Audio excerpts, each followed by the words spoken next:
Sharon Neiss Arbess. How are you? I'm well. How are you today? I'm doing all right. Thank you for being here. It's a pleasure. Thanks for having me on your show. Absolutely, absolutely. You have quite a accomplishment in terms of a few of the books that you've written, and some other things that you've done, and I want to share that with the audience and let them get a feel for who you are and what it's like to be an author and those types of things. So let me just jump in with a brief intro for you. Sure. You are an accomplished author with three different books: Me and My So-Called Friends, Get Up, The Most Amazing Department Store, and you're blending storytelling with themes of resilience and personal growth. As a passionate storyteller, your work is driven by a passion for telling those stories and not only entertain, but also educate, aiming to inspire readers to navigate life's challenges with hope and courage. You're an advocate for youth resilience, where you've developed Brave the Waves, a teacher's manual designed to help middle schoolers and parents build resilience, emphasizing emotional well-being. You're an engaging speaker and mentor. You actively engage with audiences through school visits, workshops, and media appearances, sharing insights on creativity, mental health, and empowerment. And you're a community connector.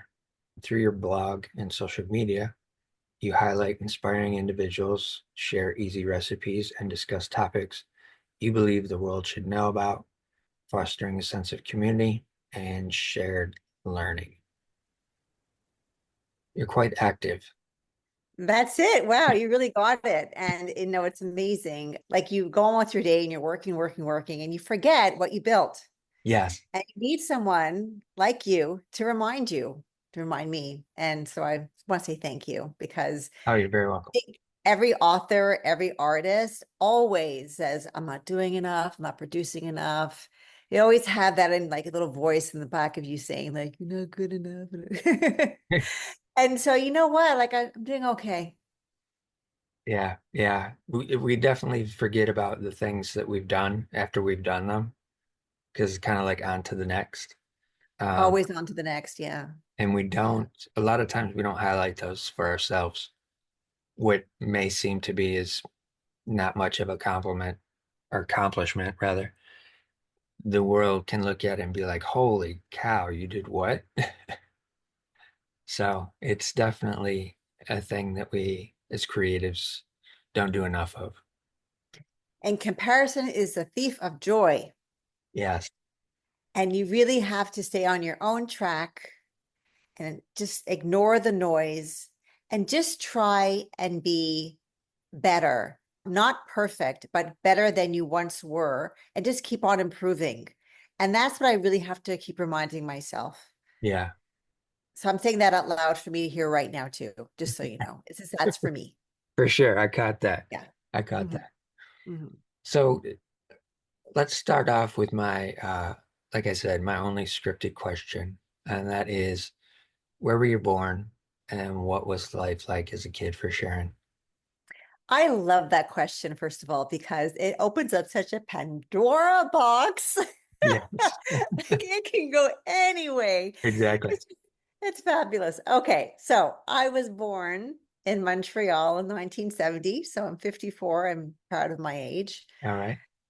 And what was life like for me as a child? I lived in a suburbia of Montreal, Anglophone community, I guess in my bubble of English speaking people. I went to an English speaking school. A lot of people think, oh, you're from Quebec, you must be fluent in French. And that is not the case because they were Anglophone schools. So when I attended them, All right. I was amongst a lot of competitive kids. So if I look back, a lot of my classmates went on to the Ivy League. So I was really surrounded by excellence. Okay. And that was something that I could not measure up to, or I wasn't at that level. And that was hard. So that was like a competitive, hard part of growing up. Sports was definitely something that people like hoped you would do, like to be a good skier, soccer player, baseball, like you have to be involved with this type of sport.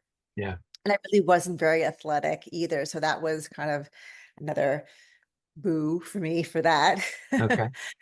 So although I was safe and I grew up in like I in a home where there was plenty of food on the table and the electricity never went out.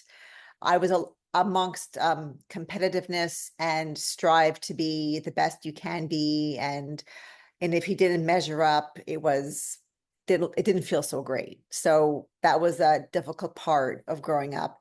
And so, but because of that, of I guess I should say, I don't want to use the term failing, but I just didn't do as well or as opposed as a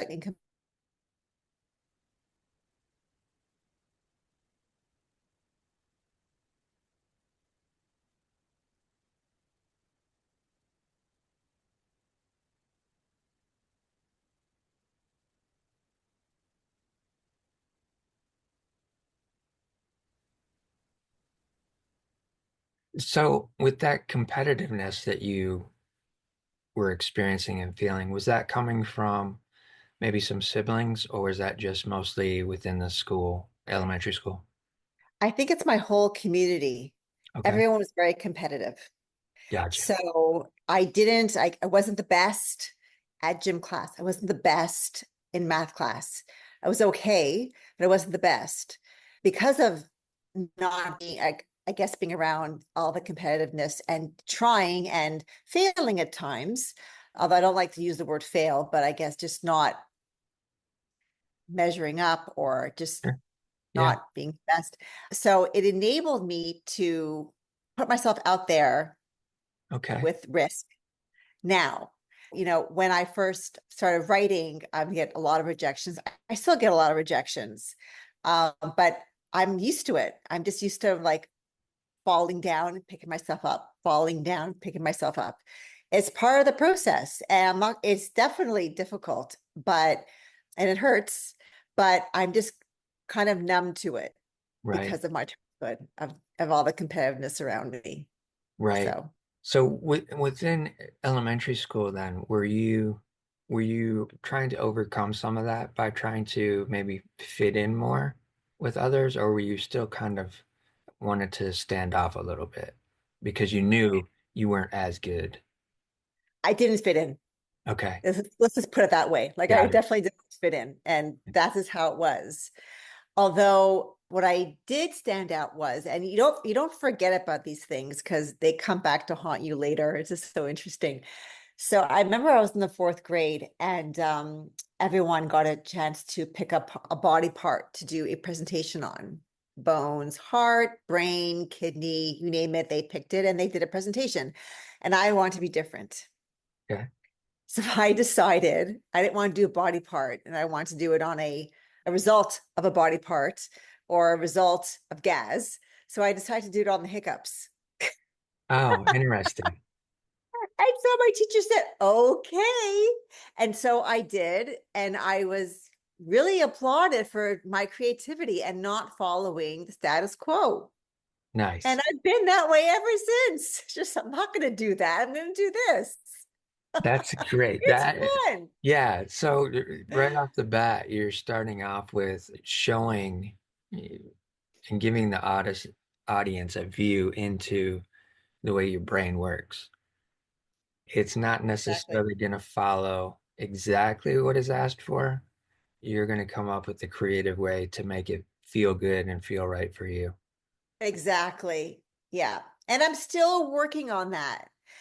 And I think every writer, well, I hope every writer, you have to read. It's part of the job. Yeah. Especially, Stephen King always says, like, take that picture thing off the wall and smash it. You need to read more. Like Stephen King doesn't like the TV. Yeah. Although he does send like he says that he does watch sports, but whatever. And he's like one of my idols because he produces so much and he just writes beautifully and he really takes it out there. I just find him to be amazing. Anyhow, so I do a lot of reading. and I'm part of a book club. And when you're a part of a book club, you don't get to choose the books, or they give you like four or five to choose from, and then they offer to you, and we're working on these, choose four out of five. And so my group chooses them, and most of the time they're New York Times bestsellers. And some of them I like, and some of them I don't like. And I always thought that something was wrong with me, but there's nothing wrong with me. It's taste. For sure. And some restaurant could have a three-star Michelin award Yeah. for French food, and I don't like French food. I won't go to that restaurant. So you have to look at it like that. Like, I'm not for everyone. My style of writing isn't for everyone. That's why when you go to a big bookstore like Chapters or Indigo, Indigo's in Canada. I think it's the Chapters Okay. of the States. Yeah.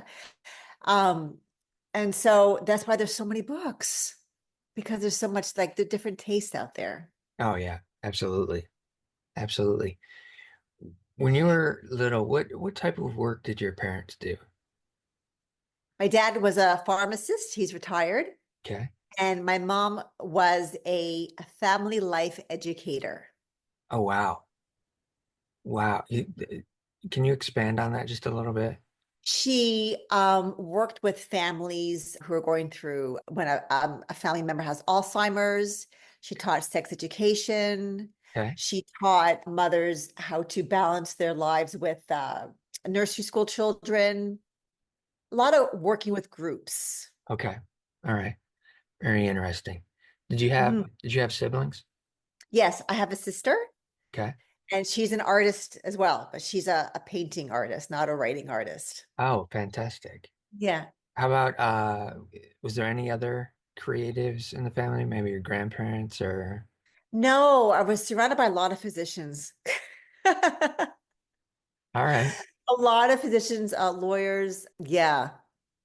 What No writers. No writers. There are a lot of sculptors, painters in my dad's side of the family. okay, But I'm the first writer. got you. All right.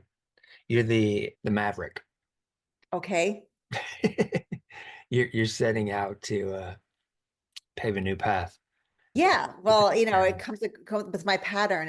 I'm unorthodox in some way, that I guess. Yeah, yeah. With Mhm. being in elementary school, shifting potentially about to go to middle school, was there anything at that point where you started to feel even more uncomfortable within yourself?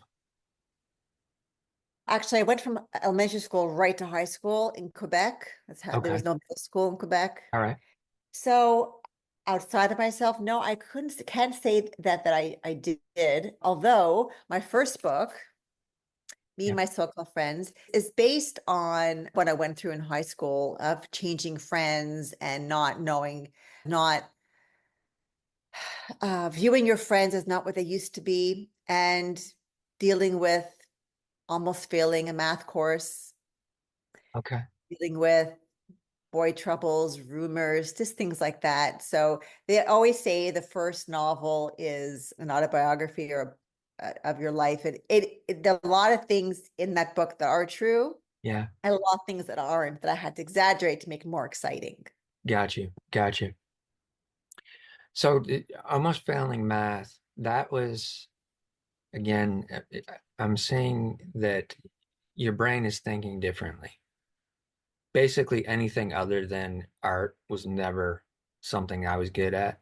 So whether it was math, geography, science, I never did well in any of those things. But having that different way of thinking about things, a lot of times it does reflect in a student's grades. And it just kind of is something that's early on, it's not always picked up on. But throughout conversations that I've been having, I've been finding this as a continuous overarching pattern that there are certain ways that creatives think versus how the school wants you to think in order to educate you. So it's very interesting that we're seeing this already.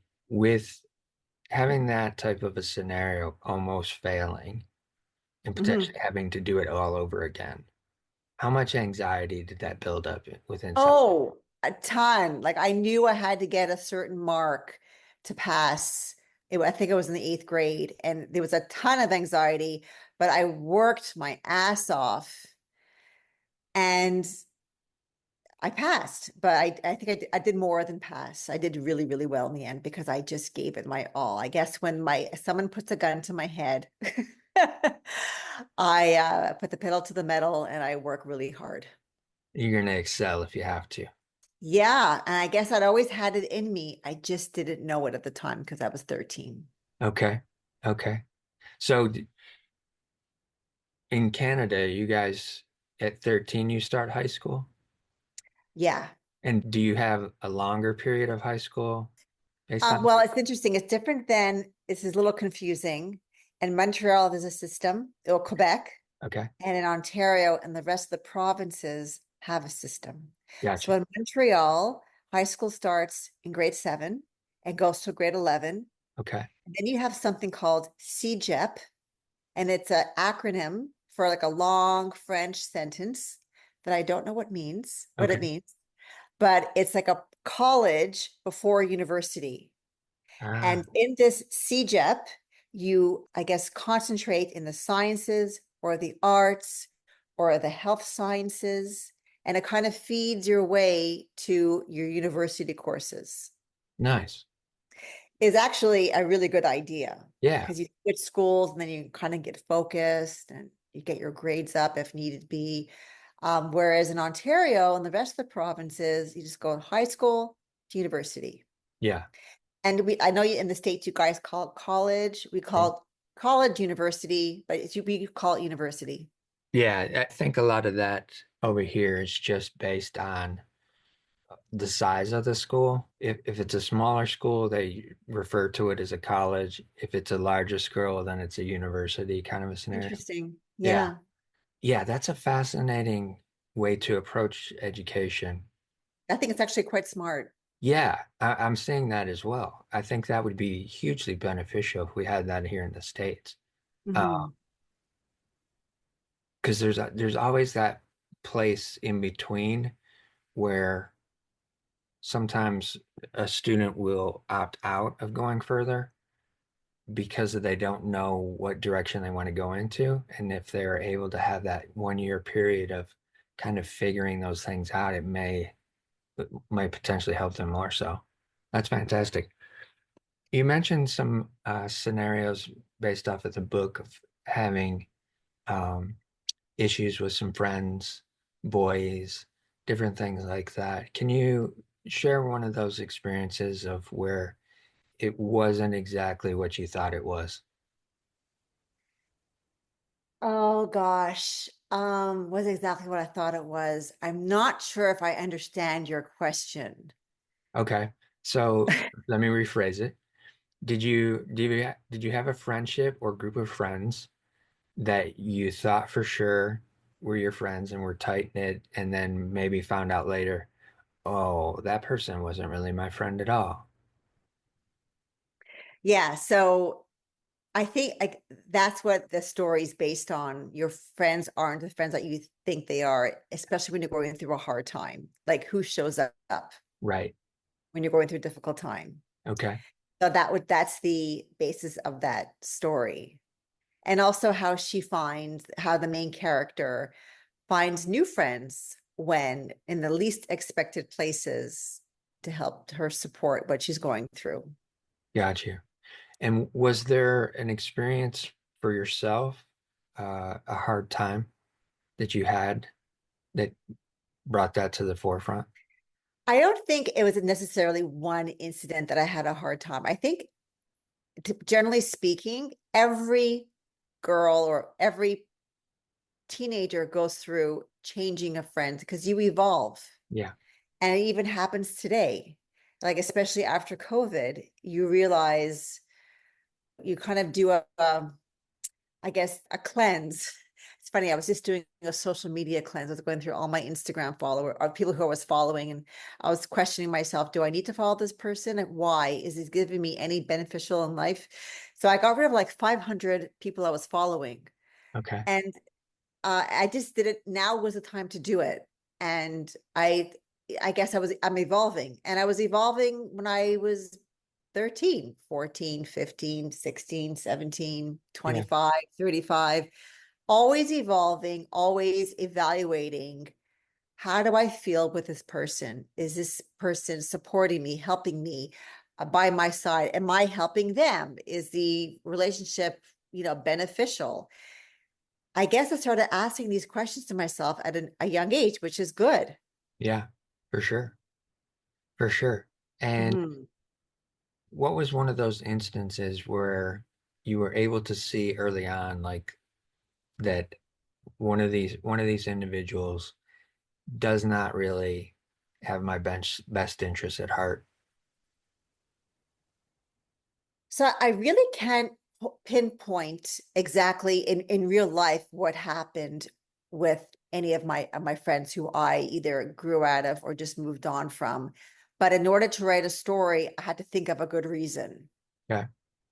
I guess back then it was just a feeling. And then when you're writing a book, that's not good enough, especially when you're writing for middle school kids, because this book is aimed for middle school kids. All right. You have to have a reason. So I decided to write about a nasty rumor. That will do it. Yeah, for sure. So For sure. Okay.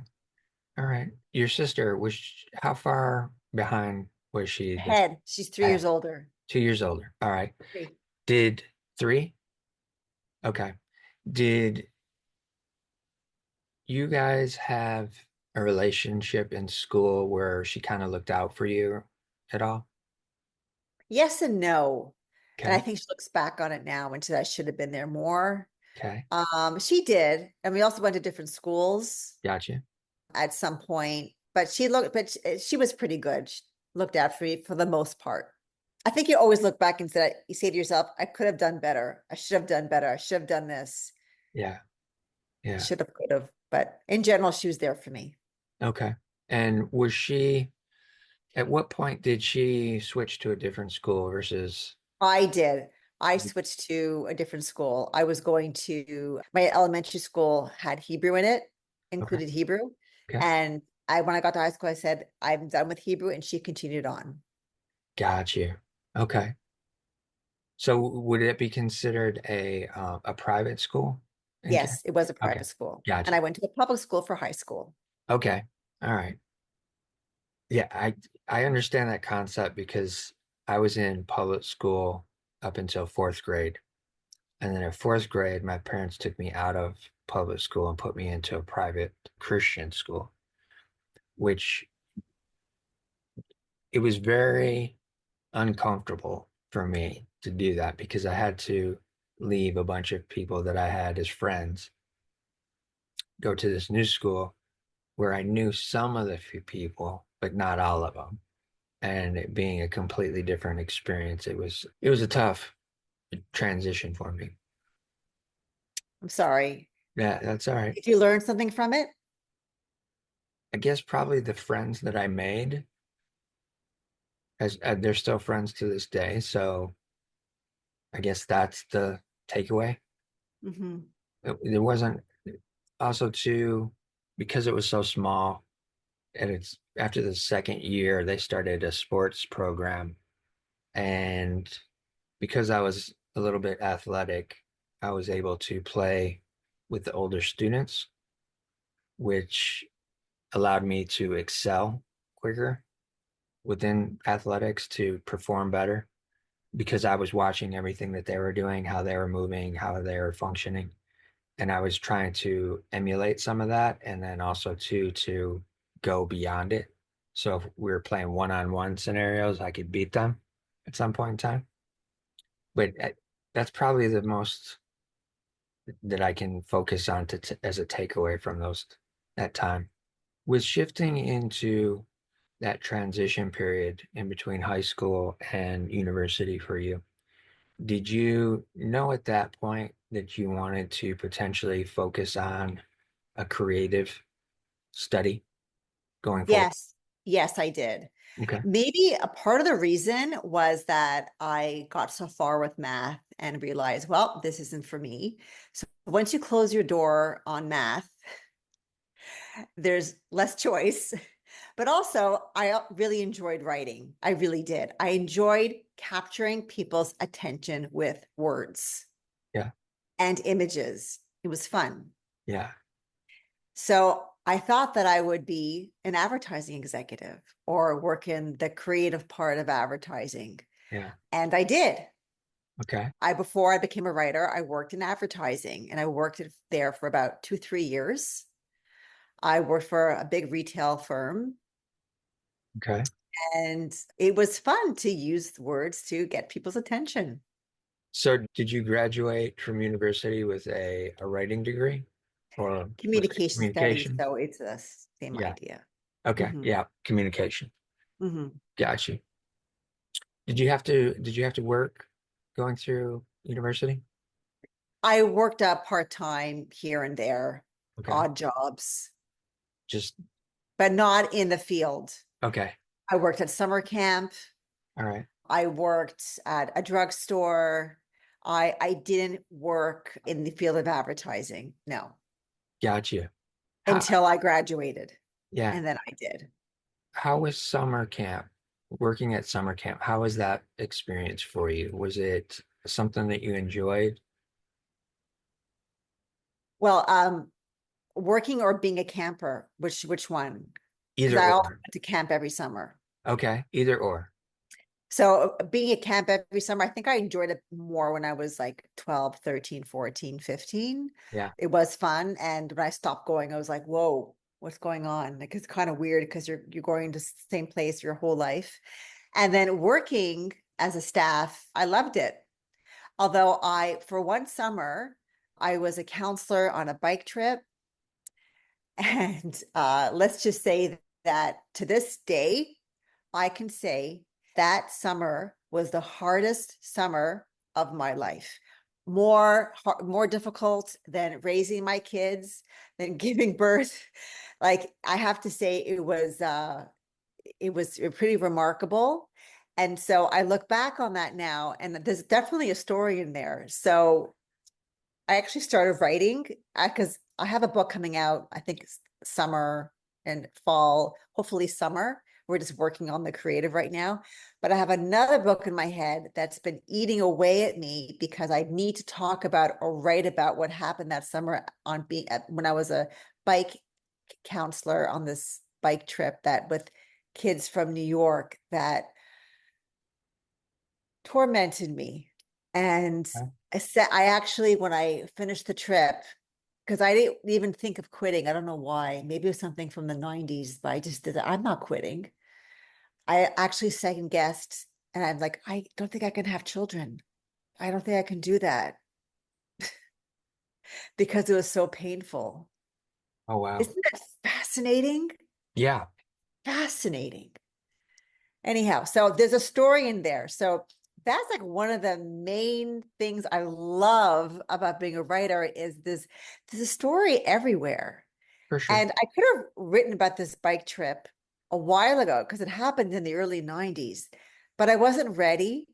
And there's always like, it's all about timing and being aligned and just ready to share that part of my life. And of course, I'm going to turn it upside down and make it different and change characters for privacy reasons. Yeah. But there's definitely a great story in there, and I can't wait to dig in and to write it. With the way that you described this event, this experience, rather, you said it was more difficult than having kids. Yeah. So that that seems very interesting to me. Oh my God. Is there a place within that that we can explore to share with the audience without giving away your book concept, so to speak? But it seems as a very pivotal point in time. They just challenged me, these kids who were 15 and were, I'm going to say, in a different environment than I knew at 21 Okay. or I was accustomed to, Yeah. that challenged me emotionally. Then I was like, how do you say that to somebody? And putting me in a very uncomfortable position by asking me personal questions. Or even just telling me to F off. Yeah. Yeah. And then making me feel like maybe something's wrong with me, but no, nothing's wrong with me. It's them. They were bonkers. I can say I try to say bonkers. They were just, I'm going to say what Julie Louise Dreyfus says on her podcast, cuckoo bananas. Right. She says cuckoo bananas because they were. And I remember the head of the bike trip came by and said, "Oh my God, Sharon, your kids are, oh." Right. Well, you said they're from the States and from New York, most of them, correct? I don't want to zero in and say that all kids from New York are Yeah, have poor behavior. That's not fair. no, I'm with you. I'm with you there. Where I'm going with it is the fact that in the States, there's a different, and I'm saying this from my own experience because I live as close as I do to Canada, and I've been to Canada and understand a little bit about the people there in terms of respect. There's, from my perspective, there's a sense of respect in terms of a person as a person rather than here in the States. A lot of times it's easier to denigrate somebody else right off the bat. Like even without necessarily getting to know them, you can just jump in and criticize someone or treat them less than just because you feel a specific way. I've never experienced that with my travels to Canada and going over there. No, I'm going to disagree with that. I think it was me. I think I was just so naive and green. really? Yeah, because I know a lot of tough people in Canada. I Okay, would tell them where to go, and I at that time was not able to do that. That's gotcha. okay. I wasn't there yet. It's Okay, okay. I was a naive 21-year-old that I thought everyone would be nice, and they're right. not. That's true. They're not. It's okay. They're not. Definitely. Now I can tell the tale because in the end, you learn a story from it. You learn something from it. Sure.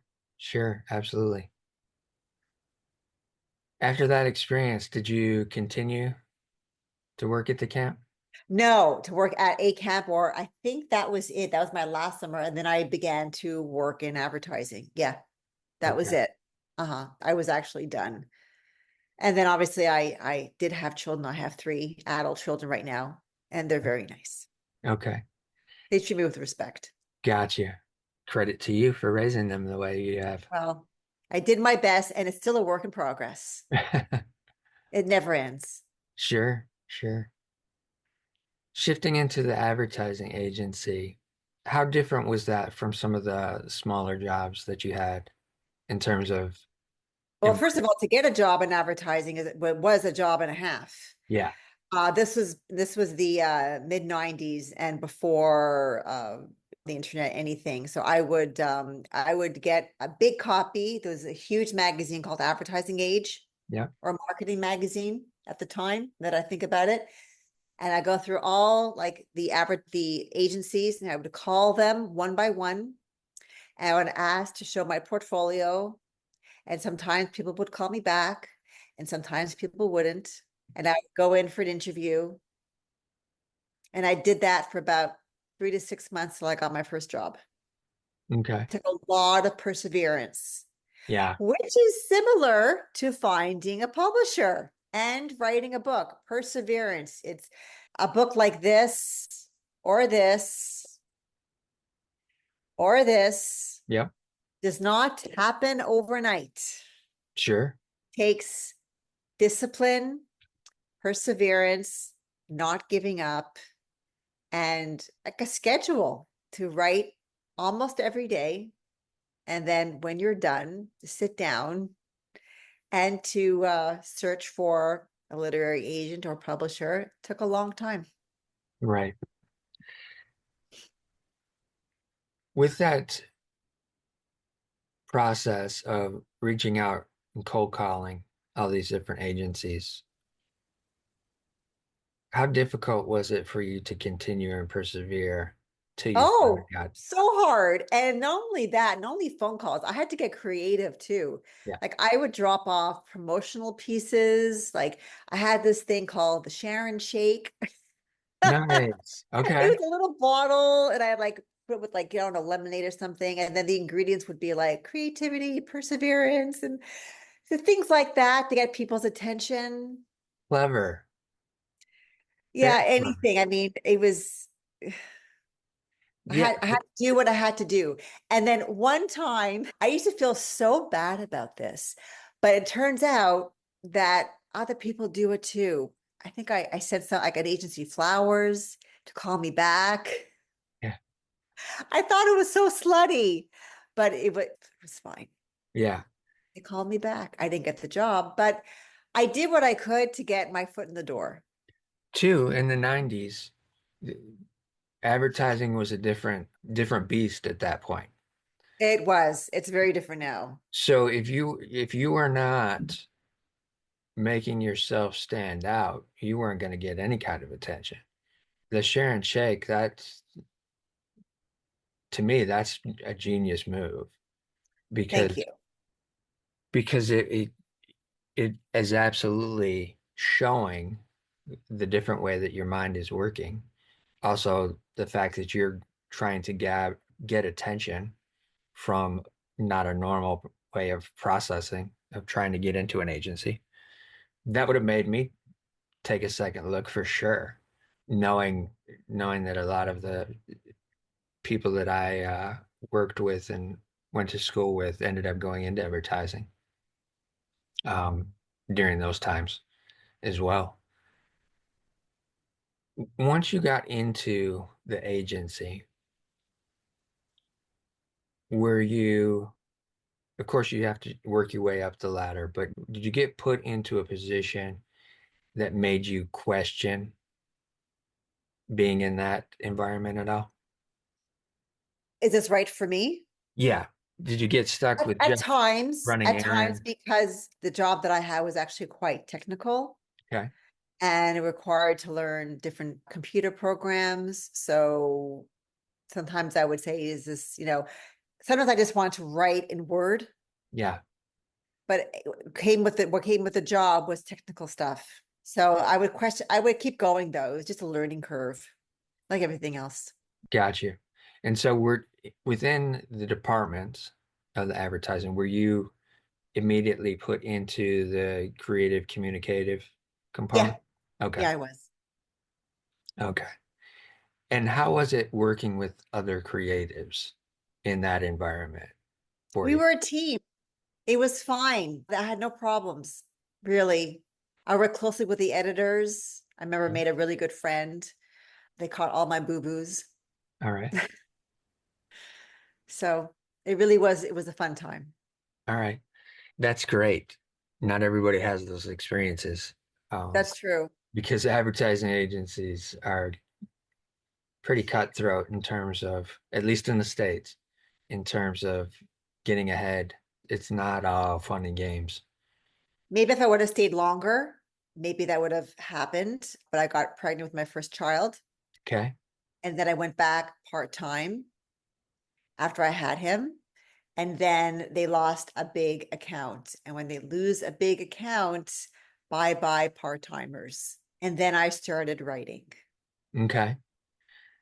So at that point, you're having your first child.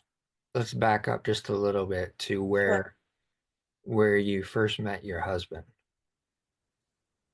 And what was that like? Was it a love at first sight, or was it, oh, this guy's cool, let me just get to know him? What was that experience? Well, I met him at a social gathering when I was 18, although we didn't start dating yet. I was dating somebody else, and I was very happy with him. Okay. And I just met him there. I'm like, oh, hi, I'm Sharon. Hi, I'm Gordy. And then it wasn't until 4 years later that we began dating. Okay. All right. And what was it about him that kept him in your mind? His beautiful caramel eyes and his just demeanor, Okay. his Okay. patience, his demeanor, his just calming presence. Nice.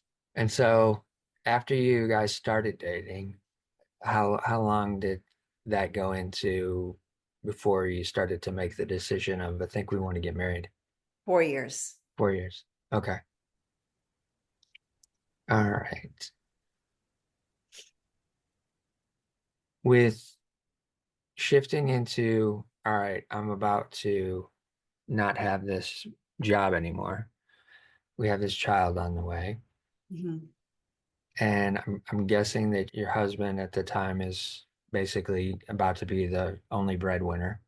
Was there any stress on your mindset in terms of, all right, I may not be able to give as much as he's going to have to give with us moving forward? Well, I think it kind of balances each other out when I'm mostly with my child. So doing all like the, homemaking things and being with him and child care. So it kind of balances each other out. Sure. Okay. So it really wasn't an issue, but I did have a dream of continuing to write. I wanted to continue writing. So when he was either napping or in preschool, I would write Okay. So you took that time as the opportunity to to slip write. into being the writer. Going into that, is your mind constantly coming up with stories on a regular basis? It's the things I see every day. Okay.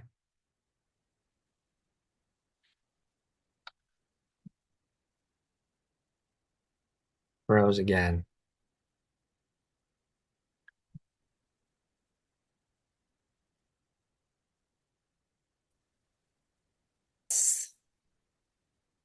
So the same things that you're seeing every day are the things that are generating the storylines. I have a really long memory.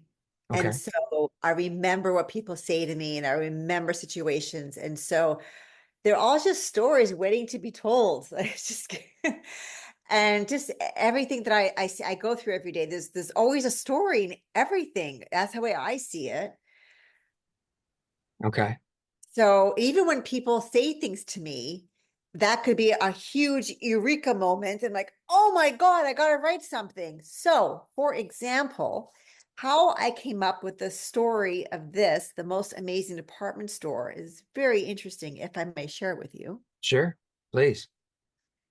So, anyhow, my daughter was seeing this guy from Montreal, and coincidentally, his grandmother, his great grandmother and my daughter's great grandmother were friends. Oh, wow.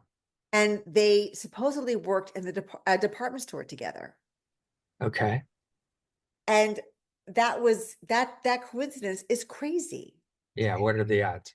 What are the odds of that? So then, and then all like once I heard that story, I kind of just like my world just came crashing down. Like, oh my God, oh my God, I can't stand that coincidence. It's crazy. Going through my head, I was like banging into furniture, like putting like it was just really, really shook me up, put Mm, it that way.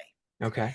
Then all these stories from my grandmother telling me about the fact that they didn't normally hire Jews at Simpson's department store. Well, that's all I needed.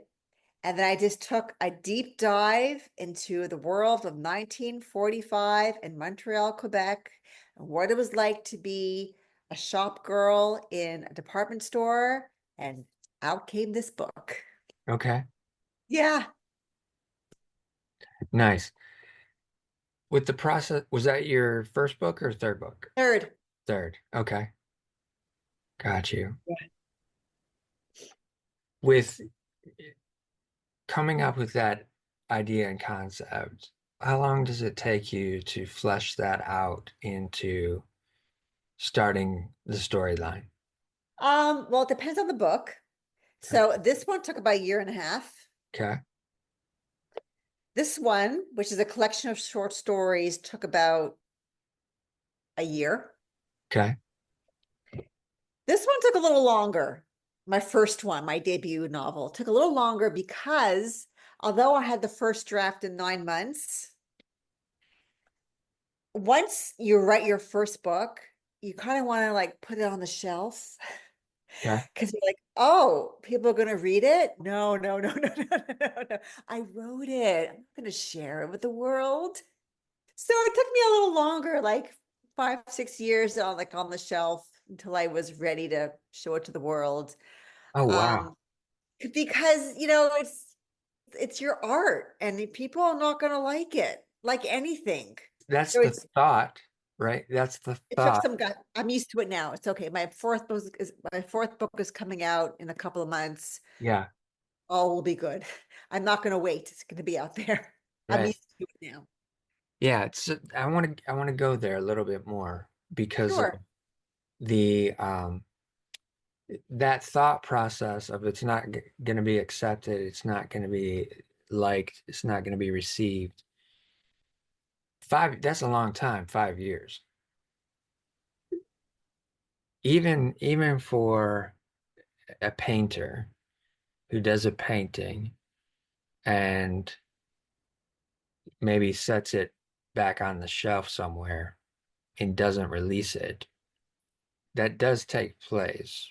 But for somebody who's thinking about this as a career, how did you get over that of realizing, no, I have to put this out? It can't just sit on the shelf for another year.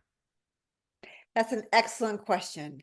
So during those 5 years, actually more like 7 years, I was working on another project Okay. that I had to, I'm going to use the word fail, and I'm going to say first attempt in learning. That's my acronym for fail. Okay. It was I a like that. family, thank you. It was a family calendar that I had out in a couple of retail stores, but at some point I was losing money and I couldn't do it anymore. So I had to put it down. And it was a great idea, but it just wasn't worth it anymore. Yeah. So after I put that down to rest, I had some time to mourn. My husband said, "Why don't you think about publishing your book? It's on the shelf." Okay. I said, "Good idea." Nice. So this calendar, uh, Yeah. tell me a little bit more about that. What you said is a It family was calendar. So what was the it was concept? a it was a lot of fun because I met a lot of great people. And a lot of cuckoo bananas people too, Okay. but a lot of great people too. It was called Deja Vu, and it Nice. was a reoccurring events calendar. So it had like this plastic sheet over the month where you could write reoccurring activities like soccer or swimming. So that you wouldn't have to write them over and over again when they would reoccur. Oh, wow. Yeah, it was a lot of fun. I learned a ton. Oh, did I learn a lot. So, I look at that as a business school. I look at it as, to really do your research before you dive in, Yeah. who you sign a contract with. I learned a lot and I don't regret it because it was a great education. Yeah. There's something I'm seeing here with these different things that you've creatively came up with. You, uh, again, my opinion, my impression, you are more than a writer. You have this creative side about you that I'm very curious as if you've even explored it further. The Sharon Shake that you put out there to try to get into the advertising agency. This family calendar, the concept of it is very different from what's on the market. It's very creative, very convenient as a product. And I wonder what was the thing that you saw was not allowing it to move farther in the marketplace? People were really relying on their phones, and if they used paper, they liked their puppy calendars that they Okay. got for 11.99, and mine was a little more expensive because of the plastic sheet and the stickers that were used. Yeah. I don't know, maybe I didn't have enough reach. I didn't put that much money into it. It's Okay. hard to know. It's hard to know, but I spoke to a lot of as I was going along with of working on, and I spoke to business owners and just business people in general, and a lot of them said, I wouldn't touch that thing with a 10-foot pole. People like their regular paper calendars and their phones, period. Interesting.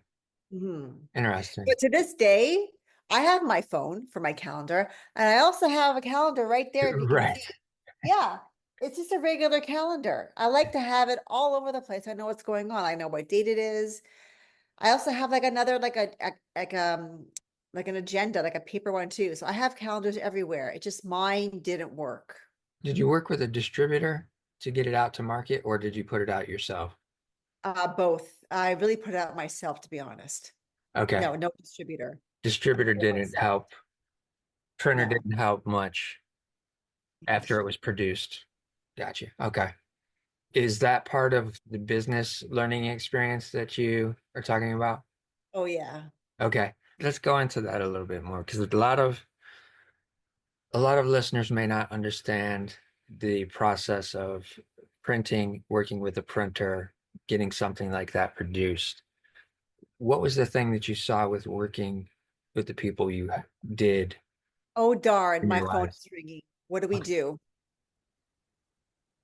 Pause. Yeah. Okay. So, one of the lessons that you learned in terms of business with working with that printer, what was the thing that opened your eyes to, oh, I'm not going to get any help here other than it just me paying them to have this printed, and that's the end of it. I think the biggest lesson was timing, Okay. getting it at a certain time and getting to the stores a certain time. And also the more I was involved with this calendar project, the less of creativity I was playing. It was more business. Okay. And that's not me. All right. Yeah. It's a fine line that creatives walk. I was becoming, and it was just something that I didn't like where it was leading. Gotcha. I was no longer creating. Okay. All right. And how many years did you try to keep that going? I was working on that calendar for 8 years. Oh, wow. Yeah, 8 years. Wow. And you're putting Give it it a out. good go. Yeah, that is a good stretch. Putting it out yourself. Mom and pop shops, I'm assuming. Yes, and like chapters Indigo Okay. there too. And it was on TV too. Oh, wow. And it won an award for like best mom invention of 2011. It was got some like Well, definitely some praise. oh, you're gliding over some of the highlights of the story I here. think because like it wasn't a huge financial success. So to Uh, me, I'm like, I won this award, but like I just don't want to even go there because I couldn't live on it. So I had to stop. I get that. I totally get that. I've had many opportunities that have amounted to nothing other than a fantastic piece of the resume. But what I want for the audience is I want them to experience a business venture, a creative business venture that you took on yourself, spent 8 years developing it, 8 years putting it out to the public. You won an award for this. That's a highlight. That's a thing. That needs to be put on the lights for the moment, put in the spotlights. What led to you getting that award? Number one, let's start with that. It was a marketing award. It's this company that reviews products for families. Okay. That, That's that all. that's it. That's it. Got a certificate. Congratulations. Your product is, recognized. And like, is there only a handful of people that are get to be a part of this, or is it a broad range of across? Yeah. I don't, it was 2011. I don't remember. But Okay. I did frame the certificate and I put it next to on my desk. All right. That's a huge accomplishment, especially for a product to get recognized. I mean, there's plenty of ad agencies that get ad awards, year after year after year. Most of them are vying for those awards. For you to receive an award for a product that you created for your business, and it's literally the business, it's the main product of the business. Um, for me, that says something. That says a lot. Thank you. And it takes stamina and resilience to go 8 years with a product. And especially with that product being the same thing, essentially. Were there any things that you added to or took out of the product as you're going through that 8 year period? Yeah, I changed the design a little bit. I'm Okay. not sure if I totally would do that again, but I just remember being on the phone with CEOs of other types of distributional products, and they kept saying like, Sharon, like I know you're putting your heart and soul into this, but don't stop it. There's not enough SKUs. Like I don't know if people, your audience would know what a SKU is. It's Yeah, like when you, do you want me to explain what it is or? you No. can. Oh, You it's can. like when you have like pens, there's like a blue one, a green one, a red one, different styles. And I just had one calendar. So it's not enough to sell to like a Costco or to sell to like a big chain of stores. So they kept telling me, stop, stop. And I said, okay, I'm going to throw in the towel. You have to know when to throw in the towel. I understand that. I understand that. But what I want, another thing that I want to highlight here for the audience is the timing of where we are in 2025 versus where you were when you were creating this calendar. Completely different marketplace in terms of being able to get something out there quickly and easily versus also too, now you don't have as many of those people around that are saying you can and cannot do something versus today you can create a product, put it out within 24 hours, and it can shoot to the moon. The fact that I want to give the audience the viewpoint of is the fact that you're dealing with these people that are continuously telling you, no, this isn't going to work. Stop doing this. Quit being this creative person that you are. Quit making this thing. But yet you've stretched it out for 8 years. That's an accomplishment. I want the audience to see that because it's valuable. It goes to show who you are as a creative because I'm viewing you at this point, I'm viewing you more than just an author. I'm viewing you as a creative. You have more in your toolbox than you're letting on. And Okay. I'm seeing it already. Okay. And the reason I can relate to that, having an 8 year stretch with that product, right? My jewelry company, I had my jewelry company for 9 years. I was producing designer jewelry from scratch. When I stepped into the jewelry industry, I didn't know anything about it other than I knew what I liked on the market and I knew I could draw what I wanted to see as a final piece. I didn't know anything else. I didn't know how to get going in it. I didn't know who to contact, didn't know any of that stuff. But this was 2010, the end of 2010, when I started with my business partner, who at that time, he had just gone through a divorce and him and his wife had two retail stores in the jewelry industry. So he knew a bit about buying, knew a bit about selling. He knew I was creative. He said, hey, you want to partner up and make this jewelry? And I said, sure, let's do it. I wasn't afraid because I didn't know what to do. I had enough confidence in myself to know I can draw what I want to see as a finished product. I can present it to somebody. I can explain why I want it to look. And if I can get it made, then fantastic. The other route is I go to school for about 4 to 6 years and learn jewelry making, that type of stuff. I knew I didn't want to do that. I knew it couldn't hold my attention long enough to go that route. And I didn't have the money to do it either. So we went out, got a loan. I started designing. We found a manufacturer, started working with the manufacturer, getting the pieces made. From there, we started doing trade shows.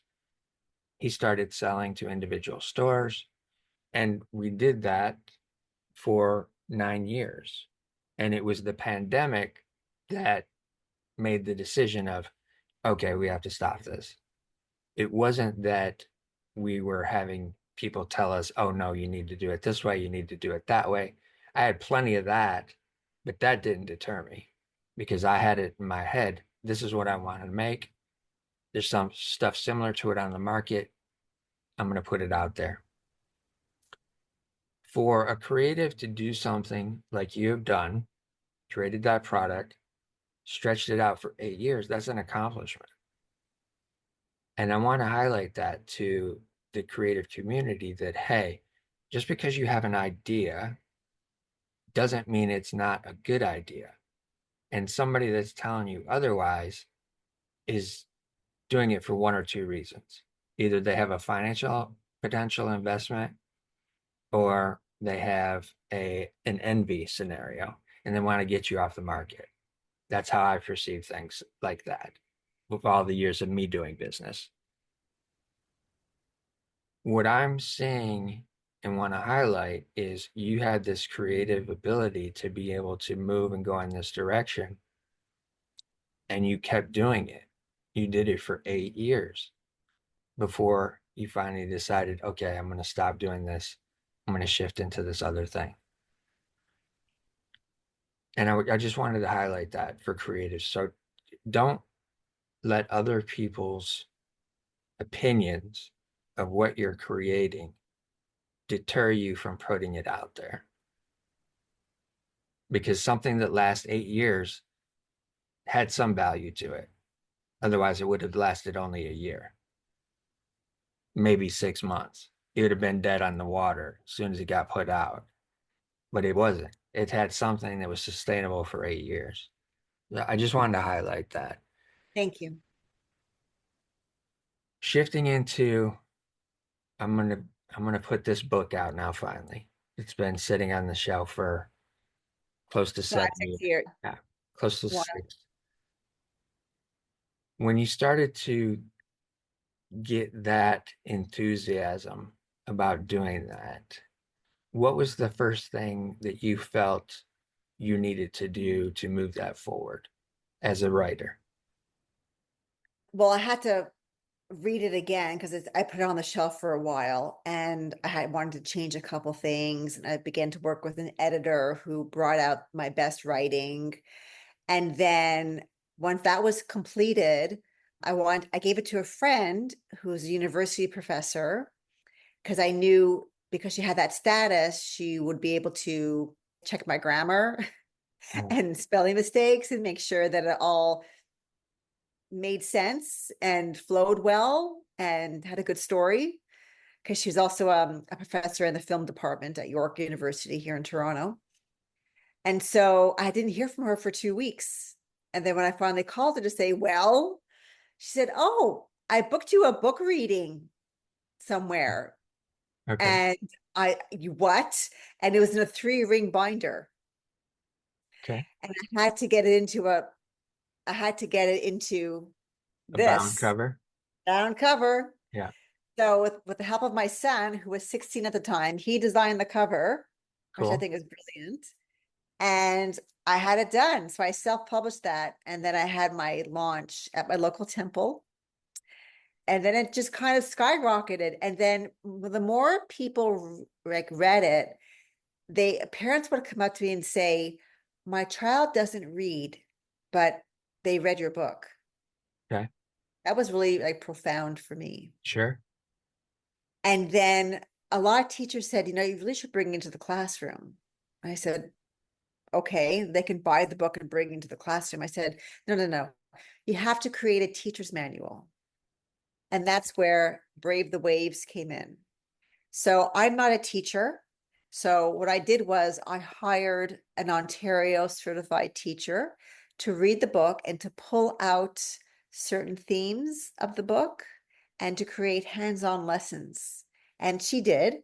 And there are 8 schools, I think maybe 9, 8 or 9 schools in Toronto that are using the book and program. Okay. Excellent. That to me is a success. Yeah, for sure. For sure. It's ongoing, right? It's ongoing, and people really, it's a great platform to have those difficult conversations. And there's one story that I'll never forget. A girl in grade 4 was reading it, and that's a bit young because I think the book is for grade 6 to 9. Although if you're an advanced reader and you're in grade 4 or 5, go ahead. What's going to hurt you? So she was in grade 4 at the time, and she was halfway through, and she went up to her mother and said, I don't think I should be reading this because they talk about drugs and they're at a party. I don't think it's appropriate for me. And the mother said, no, that's good. Let's talk about it. So it brings up the conversation of what to do when the situation happens, because the girl was in grade 4 at the time, and 2 or 3 years later, she's going to be at a party where there's drugs and alcohol and other things. And what are you going to do? For sure. And throughout the storyline of that book, it talks about all these different experiences where people are experiencing something that maybe for the first time. And And it's not for everybody. okay. And can you explain a little bit more about the storyline of how what that book is about? Sure. It's about a 15-year-old girl named Lizzie who comes home from camp and finds out that her friends aren't the friends she used to know. And she's failing her math course, and she meets a guy, and there's a nasty rumor, and there's parties, and there are things she has to deal with, and uncomfortable, embarrassing situations. All things that happen to a teenage girl. Okay. And they're great conversation points to talk about the hard stuff, the embarrassing stuff. And with that ex with that storyline, does she get to places of clarity where she Yes, realizes different she things? does. And what are some of those things? She realizes who her friends are. She realizes that well, I don't want to give the book away, but she can't do hard things. Okay. Leave it at that. All right. Um, with producing the book, putting it out, self-publishing it, what year did you put it out? When was that? It was before COVID. So I'm like, Okay. So, where was my mind before? Um, 2015, I think, okay. 2014, Got you. Got I you. think. So I, at that point, even Amazon is not as big. it's To, on Amazon. You can get it on Amazon now. I I'm think I going, got it on Amazon right away. yeah, that's what I was saying. In 2015, Amazon is not what it is today. Oh no, no, but it So, was definitely there. so, All my favorite books on Amazon. so self-publishing in 2015 is a different ball game than it is today. Totally. And back then, like there wasn't as many publishers to help you get through that. Right. The publishing company that I use is no longer in business. Right. Now there's like hybrids. It's so many choices you can choose from to help you publish your book. Right. And so, with going through that process of getting it printed and published on your own, the process of finding a way to distribute it, that's something. What did you do to be able to figure that out? I got back on the phone and called bookstores, Okay. but Amazon did a pretty good, just like it was a pretty good, I guess, anchor for my sales. It was a really good starting point. Okay. And then for local bookstores, I would get on the phone and call. Yeah, but and that's the same with my second book that was published with a marketing company. But then my third book was published by a traditional publisher, and that I did not have to do any selling to bookstores. Okay. And from your experience, what was the upside and or the downside of self-publishing versus working with a publisher? Self-publishing, you definitely have more control, but with that, you have more responsibility. So I have learned a very valuable lesson: never proofread anything on a screen. Okay. Won't see the mistakes. So my first, I think 100 copies that I had printed, I had a spelling error in my last name. I couldn't believe it. I didn't see it. I'm just so used to seeing it over and over again. I just didn't see it. Right. Anyhow, my friends who got a copy were actually quite proud because they got the first 100 copies. So they're okay with my big spelling error. But it's a great lesson. You have more control, but also more responsibility. And then with traditional publishing, I think I prefer because you work with a team, you're not alone. And I love that. I love working with a team. Yeah. And was that something that came to you, or did you have to go out and find that? Oh, I had to go out and find it. Oh, yeah. No, that's actually quite funny. I would love to see the day when a publisher or a literary agent will come knocking on my door. That'd be a great treat. No, this publisher was number 103. I went down the list of publishers and pitched my book and then got a lot of rejection. That was a hard 6 months. And what's the mindset when you're dealing with that and going through those rejections? It's not fun. So it's funny, other people, other authors that I'm friends with, that's not their day job. This is my day job. So they have their regular job that they get praise and a paycheck with. And so that I think keeps them going. And they have this, I mean, it's still disappointing when you get rejection, but it's not as, I guess, this was the only thing I was working on at the time. So it hurt more, even though I was used to rejection since childhood, as I began to say in our beginning of our interview. It was still a hard 6 months. But I have my friends and family to support me while I was on my kitchen floor screaming when. Yeah. And how many times did you think you were going to quit? Never. Isn't that interesting how I just say, right? I never, no, Yes. never, I'm not going to quit. No, no way. All right. So let's go there. Now that actually was like, I felt like a little bit of fire in my belly when I said that. Isn't that interesting? Yes, that's what I'm. Like that was like, never, not gonna quit. Like even that hard summer job where the kids are driving me bonkers, I could have taken my bags and left, but no, I'm not gonna quit. No way. I'm Yeah. gonna finish this job. So with that, because that came out fast, I know. you didn't think Wild. about that very long. That came out fast. So I know. you described it as you're literally on the floor saying, when is this gonna hit? When is this gonna work? And yet you don't have the thought to quit, to just Never. put it back on the shelf. What was that internal flame inside of you that gave you the confidence to continue getting up the next day and making some more calls?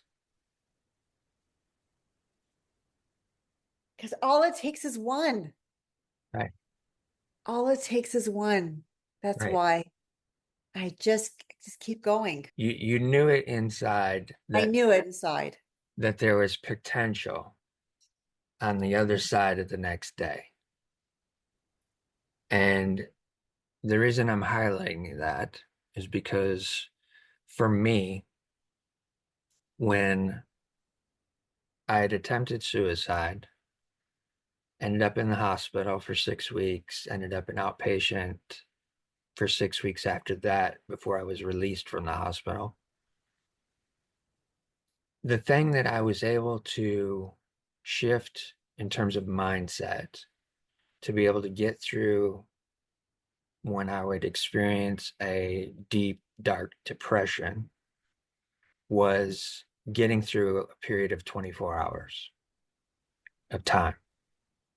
If I could focus on just that, then I could put everything else to the side and know that it wasn't going to affect me because I'm only in 24 hours.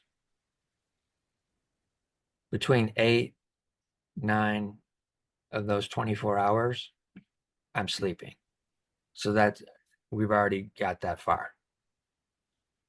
Next, all right, how much time do I have left in the 24 hours? That allows me to start breaking that down. Can I get through 3? Maybe not today. Maybe too difficult for 3. All right, how about 1? Can we get through 1 hour? I don't think so. I don't know that I can make it through an hour. All right, can we break it down to quarter hours? Maybe, but I'm really struggling here. All right, let's get through 3 minutes. Can we get through 3 minutes? Well, just me thinking, can I get through 3 minutes is eating away time. So by the time I look back at the clock, I'm at 4 minutes. Oh, wow, wait, I just went past my 3 minute goal. Now I'm starting to roll the time back out. Now it's stretched back out to 24 hours. I can get through this 24 hours. Who knows what's going to happen tomorrow? It's a fresh start, clean slate, a new day. That, I think, is an important thing for creatives to be able to think about, which you had within you instinctively, where you said, tomorrow could be completely different. And that was just the thing that helped you get and keep going to get that book into the publisher's hand. Right. That's hugely valuable. That's something within you yourself that is an asset, a creative asset, because you have the belief in what you're doing to continue doing it. And you can see where it's going to benefit others, where it's going to continue to do as now the manual is helping with teachers, right? Mhm. If you would have been stuck in that moment of being on the floor, being like, when is this next one going to happen? You were stuck in that. All of the accomplishments that you've made with just that one book, and then it branching out into this manual may have never come to be. Again, I just want to highlight something for the audience because it's hugely valuable from my perspective. With shifting into getting it to the publisher, what is the publisher's initial response of reading it and deciding, yes, we want to work with you? Well, I don't know what she said, but she really loved my story. I mean, I don't know what she was thinking when she first read it, but so I really love your story. Let's work together. Okay. And The contract. obviously, it was a good A very experience happy because it's day. still ongoing. Yes. Yes. Well, this next book is not going to be published with her, Okay. uh, but I would definitely work with her again. Okay. And in terms of the contract, because when you're working with a publisher, there's always a contract. There's always Mhm. terms in the contract. There's always different elements of numbers, those types of things. Can you give the audience a little bit of a view of what it's like to deal with a contract and a publishing company in terms of who becomes the owner of the rights of the copyright and what is the shared experience of that as well? Well, I don't know if I can actually share what's in my contract, but I can say Yeah. that she owns the property Okay. and any future movie rights, television rights. She's like the whole, she owns everything. And I needed a lawyer to go through the tooth and nail just to make sure that it's all in my favor and it's fair. Yeah. It's a pretty thick document, and it took a while to go through.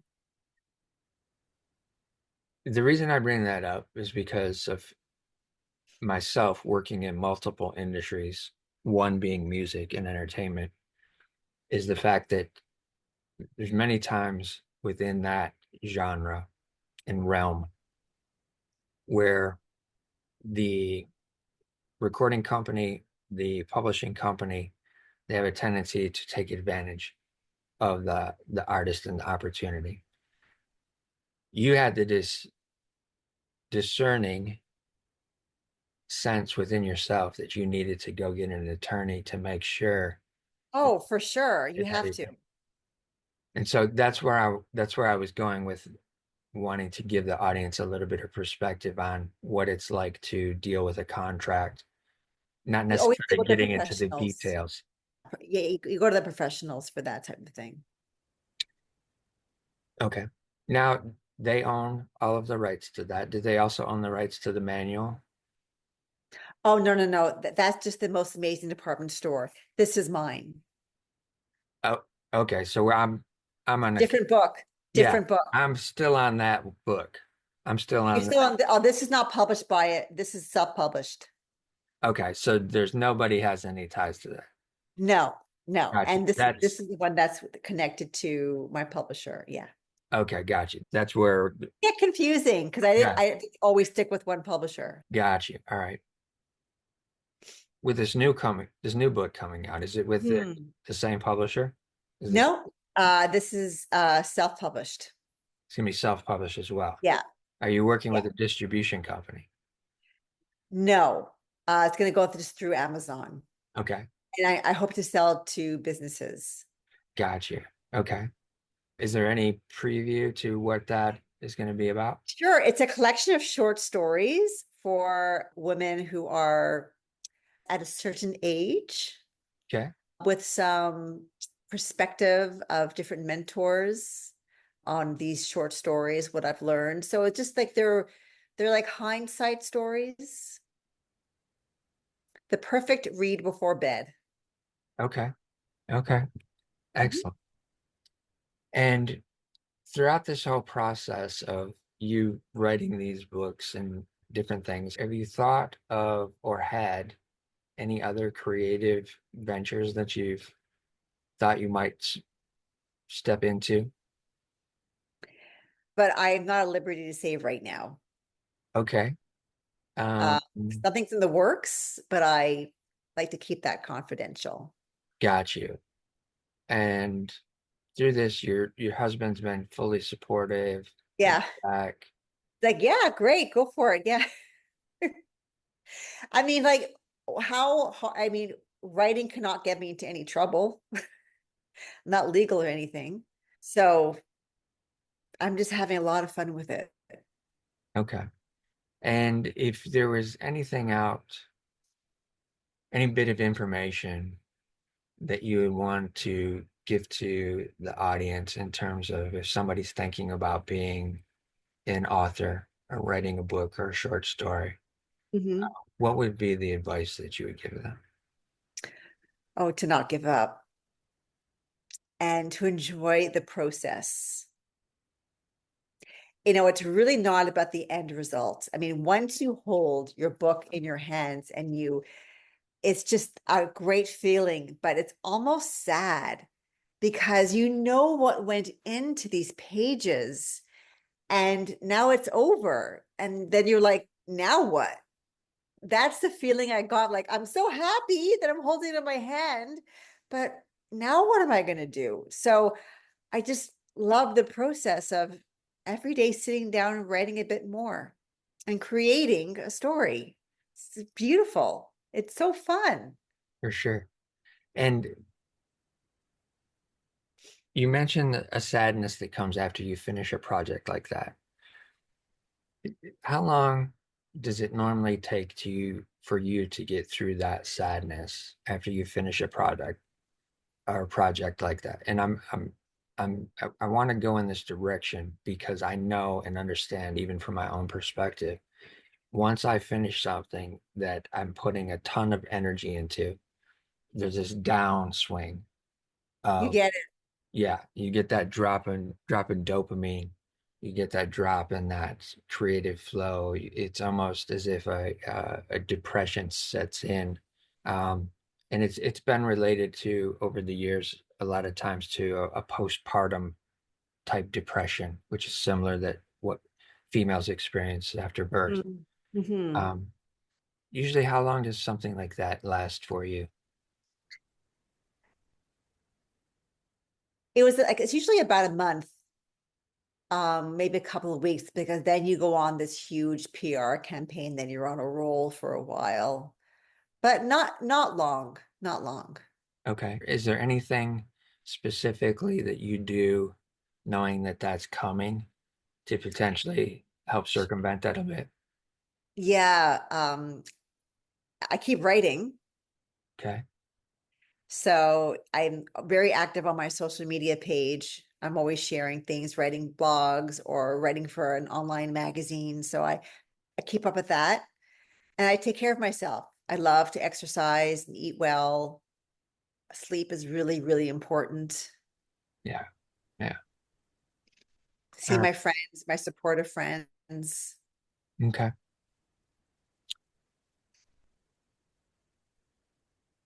How many books do you think are in the future for Sharon? Hard to say because right now, like I'm almost done my fourth. I started my fifth. Who knows? 10? I just want to keep going. I want to keep writing as long as I'm able to. Okay. And do you have any ideas of venturing into a specific genre? Well, it's interesting you say that because my like I'm right now I'm all over the place. I have a historical fiction. I have a young adult fiction. I have two nonfictions. So like I guess I'm not afraid to venture where I'm not usually been before. Right. Why not? What's the worst that can happen? Not going to blow up. Yeah, yeah, exactly. What's the Exactly. worst that's going to happen? Exactly. I think that's a great place for us to end because it says so much for a creative who may be having any kind of apprehensions about moving forward. And I always want to leave the audience with one last and final statement, and that is listen to your heart and be kind to your mind. That's beautiful. Amen to that. Thank you.